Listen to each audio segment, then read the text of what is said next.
ወላጆች አዲስ ምግብን ለህፃናት በሚጀምሩበት ሰዓት መስራት የሌለባቸው 6 ስህተቶችን እንነጋገራለን። ሰላም ወላጆች፣ ዶክተር ኤርሚያስ ነኝ። ዛሬ ወላጆች ለህፃናት አዲስ ምግብን በሚጀምሩበት ሰዓት ማድረግ የሌለባቸው 6 ነገሮች ምንድን ናቸው የሚለውን እናያለን። ይህ ቪዲዮ በጣም ጠቃሚ ስለሆነ ላይክ፣ ሼር፣ ኮፒ ሊንክ እና ሪፖስት ማድረግ እንዳይረሱ። እንዲሁም ቪዲዮውን እስከ መጨረሻው ተከታተሉ። አንደኛ፣ ወላጆች ለህፃናት ምግብ በሚጀምሩበት ሰዓት የመጀመሪያው በፋብሪካ የተቀነባበሩ ምግቦችን መጀመር የለባቸው። በፋብሪካ የተቀነባበሩ ምግቦች የተለያየ ጣፋጭ ነገሮችን እንዲሁም ፕሪዘርቫቲቭ ይጠቀማሉ። እንዲሁም ደግሞ በውስጣቸው ስኳር ማጣፈጫ ስለሚጠቀሙ ህፃናት ላይ ምግብ ብዙ እንዳይበሉ ያደርጋል። ስለዚህ በፋብሪካ የተቀነባበረ ምግቦችን ከመጀመር ይልቅ ተፈጥሯዊ በሆኑ ቤት ያፈራውን ምግቦችን መጀመር ይችላል። ወላጆች ምግብን በሚጀምሩበት ሰዓት ለህፃናት ጨውና ስኳርን መጀመር የለባቸው። ጨው ከ1 ዓመት በታች ያሉ ህፃናት ላይ መጀመር የለበትም። ምክንያቱም የህፃናት ኩላሊታቸው ያልዳበረ በመሆኑ ጨውን ለህፃናት መስጠት የለብንም። ሌላው ከ2 ዓመት በታች ያሉ ህፃናት ስኳርን መስጠት የለብንም።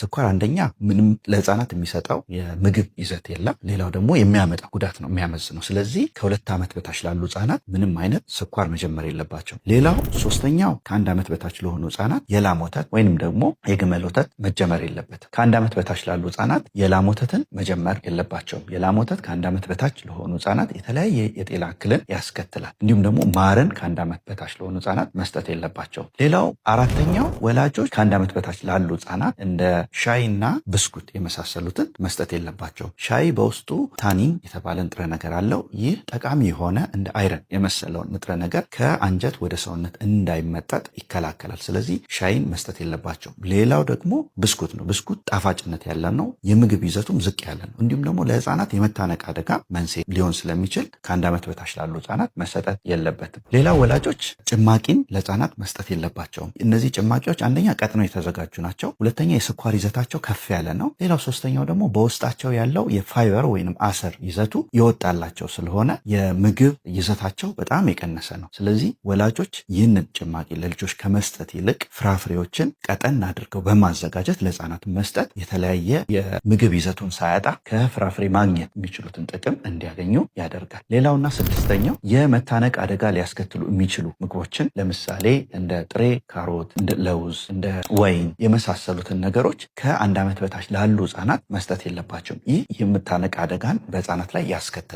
ስለዚህ ወላጆች ምግብ በሚጀምሩበት ሰዓት ከላይ የተነጋገርናቸውን 6 ነገሮች ከግምት ውስጥ በማስገባት የህፃናትን ምግብ መጀመር ይችላሉ። የህፃናት የአእምሮ እድገትን የሚጨምሩ 5 ምግቦችን ነግራቸዋል። ወላጆች እነዚህን 5 የምግብ አይነቶች ለህፃናት መመገብ የአእምሮ እድገታቸው እንዲሁም ደግሞ የማስታወስ ብቃታቸው በከፍተኛ ደረጃ እንዲጨምር በጣም ያግዛል። የመጀመሪያው የምግብ አይነት ኦሜጋ 3 ፋቲ አሲድ ነው። ይህ ኦሜጋ 3 ፋቲ አሲድ ለህፃናት የአስተሳሰብ ልቀት እንዲሁም ደግሞ የመማር ብቃታቸውን በመጨመር የማስታወስ ክህሎታቸውን በማሻሻል በኩል ከፍተኛ የሆነ አስተዋጽኦ አለው። ኦሜጋ 3 ፋቲ አሲድ ከተለያየ የምግብ ምንጮች ማግኘት ይቻላል። የመጀመሪያው አሳ ነው። ሌላው ለውዝ ነው፣ ተልባ፣ አቮካዶ እንዲሁም ደግሞ ቺያ ሲድ የኦሜጋ 3 ፋቲ አሲድ ይዘታቸው ከፍ ያለ ምግቦች ናቸው። ሁለተኛው ፕሮቲን ነው። ፕሮቲን ለህፃናት የአእምሮ እድገት በጣም ጠቃሚ የሆነ የምግብ አይነት ነው። ፕሮቲን አዳዲስ የአንጎል ሴሎች እንዲሰሩ ነባሮችም ደግሞ እንዲጠገኑ ያግዛል። ከዛ ባለፈ በነርቮች መካከል ያለው የመልእክት ልውውጥ እንዲሳለጥ ከፍተኛ የሆነ አስተዋጽኦ ያደርጋል። ፕሮቲንን ከተለያየ የምግብ አይነቶች ማግኘት ይቻላል። የመጀመሪያው ወተትና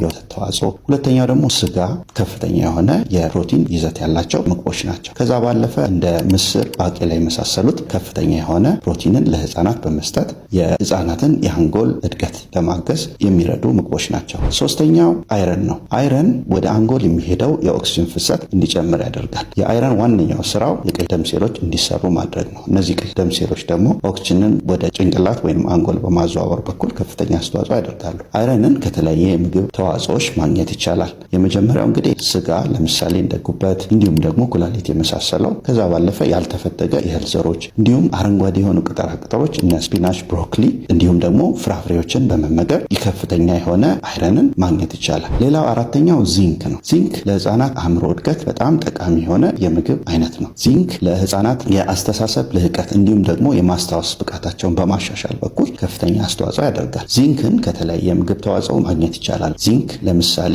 እንደ አልተፈተጉ የእህል ዘሮች እንዲሁም ጥራጥሬዎች፣ ከዛም ባለፈ እንደ ስፒናች ወይም ደግሞ ለውዝ ከመሳሰለው ዚንክን ማግኘት ይቻላል። ሌላው አምስተኛው የምግብ አይነት ቫይታሚን ዲ ነው። ቫይታሚን ዲ ለህፃናት የአእምሮ እድገት በጣም ጠቃሚ የሆነ የቫይታሚን አይነት ነው። ቫይታሚን ዲን ከተለያየ ምንጮች ማግኘት ይቻላል። ዋና የቫይታሚን ዲ ምንጭ ግን የፀሐይ ብርሃን ነው። ከዛ በተጨማሪ እንደ ስጋ፣ እንቁላል፣ አሳ አሳ የመሳሰሉ ቫይታሚን ዲን ህጻናት ሊያገኙባቸው የሚችሉ የምግብ ተዋጽኦች ናቸው። ከዚህ ባለፈ እንግዲህ አንቲኦክሲዳንት የሚባሉት እንደ ቫይታሚን ኤ፣ ሲ፣ ኢ የመሳሰሉት ለአንጎል ሴሎች በብግነት እንዳይጠቁ እንዲሁም ደግሞ የአንጎል ሴሎች እንዳይጎዱ በማድረግ ለአንጎል ወይም ደግሞ ለህጻናት የአእምሮ እድገት ከፍተኛ አስተዋጽኦ ያደርጋሉ።